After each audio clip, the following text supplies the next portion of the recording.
আলাইকুম, ঐশীস লাইফস্টাইল থেকে আমি ঐশী। আমাদের নতুন ব্লগে আপনাদের স্বাগতম। তো আজকে চলে গিয়েছিলাম আমরা খিলগাঁওয়ের তালতলা মার্কেটে। তালতলা মার্কেটে ঢুকতেই একদম মামু হালিম এই দোকানটাতে চিতই পিঠার এত পরিমাণের মানুষের ভিড় ছিল, তার জন্য আমার চিতই পিঠা খাইতে মন চাইতেছিল। আম্মুকে বলতেছিলাম চলো খাই।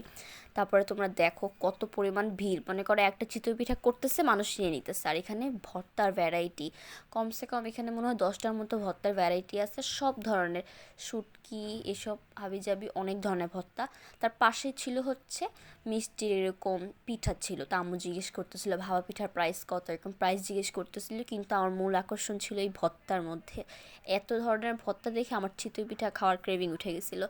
তারপর আম্মু নিয়ে নিয়েছিল চিতই পিঠা, সাথে সব ধরনের ভর্তা ট্রাই করতেছিল, যেটা যেটা আমার পছন্দ, আম্মুর পছন্দ। যেমন এখানে ধইনা পাতার যে একটা ছিল, তারপরে চ্যাপা শুটকির ছিল, এরপর মরিচের ভর্তা ছিল, সরিষা ভর্তা ছিল, আর অনেক ধরনের ভর্তা ছিল।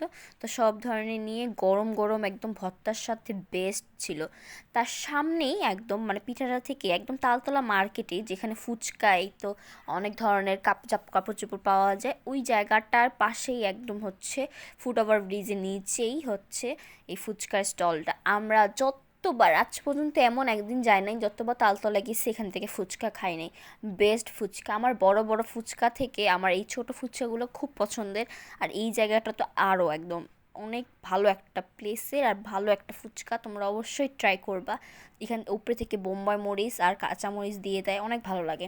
তার সাইডেই তারা জিলাপি, কারণ জানে তারা ফুচকা খেয়ে ঝাল লাগলে এখান থেকে জিলাপি খাবেই। আর জিলাপিটা ছোটো জিলাপিগুলা এত ভালো, এত ক্রিস্পি, অনেক ভালো লাগছে। ঝালের পরে এই জিলাপিটা বেস্ট লাগে। তারপর আমরা হাঁটতে হাঁটতে চলে গিয়েছিলাম একদম ন্যাশনাল আইডিয়ালের সামনে কাবাব ঘরগুলোতে।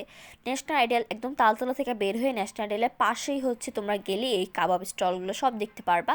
তো এখানে কাবাব হাউস ছিল, কাবাব হাউসে আমরা দেখছিলাম তার সাইডে যে ইয়াংশু নাকি একটা নাম ছিল কাবাবের, এই কাবাবের স্টলটাতে আমরা বসছিলাম, কারণ এখানে কাবাবের ভ্যারাইটি আমরা অনেক দেখেছিলাম।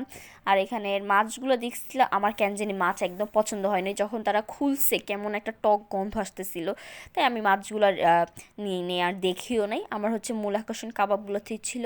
তো ঢুকে বসলাম হিয়াংশি কাবাব ঘর। এখানে কাবাবের প্রাইসগুলো মেনু ছিল, মেনুগুলো দেখতেছিলাম। তো আমরা ফার্স্টেই জানতাম কি খাবো, তো আমরা নিয়ে নিয়েছিলাম অ্যারাবিয়ান চিকেন কাবাব আর চিকেন লেগ পিসের কাবাবটা। কাবাবটা আমরা অর্ডার দেওয়ার সাথে সাথে মনে করেন 10 থেকে 15 মিনিট পরে দিয়ে দিয়েছিল। আর সাইডে 2 ধরনের সালাদ আর 2 ধরনের এই সসটা। আর আমরা সাথে নিয়েছিলাম লুচি। লুচি আমরা যেহেতু 3জন গিয়েছিলাম, আম্মু ভাই আর আমি, তাই 3টা লুচি নিয়েছিলাম আর একটা নান নিয়েছিলাম। আর এটাই আমাদের পুরো পেট ফুল হয়ে গেছিলো। তো তোমরা যদি যাও এরকম অনুসারে নিতে পারবে। তো ফার্স্টে আমি লেগ পিসটা খাচ্ছি, কারণ লেগ পিসটা আমি আমার জন্য অর্ডার দিয়েছিলাম মেনভাবে, কারণ আমার লেগ পিস খুব পছন্দ। তো এটা নিয়েছিলাম। উপরে থেকে যে একটা মশলা দিয়েছিল, মশলাগুলো অনেক ভালো ছিল কাবাবের। আর লুচিটাও একদম গরম গরম, আমি ধরতে পারতেছিলাম না, লুচিটা কেমন একটা মিষ্টি মিষ্টি ছিল। তো ফার্স্টে আর আমার কাবাবের মধ্যে মেইন পছন্দ এই ডিপিং সসটা, অনেক পছন্দ লাগে, একটু মিষ্টি মিষ্টি ঝাল ঝাল। দেন অ্যারাবিয়ান যে কাবাবটা নিয়েছিলাম, এখানে আমরা এক্সট্রা স্পাইসি অ্যাড করেছিলাম। তাও আমার কাছে তেমন একটা ঝাল লাগেনি, কারণ আমি ঝালের লাভার। তো অ্যারাবিয়ান ওইটা অনেক ভালো লাগছিলো, একটা মরিচের হালকা ঝাঁঝ একটা পাচ্ছিলাম। তো সসের সাথে এটা বেস্ট ছিল। তোমরা যদি চাও অবশ্যই এখান থেকে এই 2টা ট্রাই করবে। তো আমি এতে লেগ পিসটা একটা দিলাম কামড়। তো আমার অনেক ভালো লাগছিলো। এই শীতের মধ্যে কিন্তু বেশিরভাগ কিসের গ্রেভিং উঠে, চিতই পিঠা, ভাবা পিঠা গরম গরম, তারপর কাবাব, অনেকে ছাদে বারবিকিউ পার্টি করে। এটা ঝামেলা কিন্তু অনেক মজা।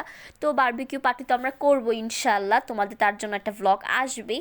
কিন্তু আজকে চলে গিয়েছিলাম বাইরে কাবাব খেতে। শীতের শুরুতে শুরুতে 31st নাইটে তো অনেকেই কাবাব করে। তো এটাই আমরা এরকম বাইরে কাবাব খাওয়া হয় বেশিরভাগ শীতকালে। গরমের মধ্যে কাবাব খেয়ে গরমে ঘেমে যাওয়ার থেকে শীতকালে খাওয়া ভালো।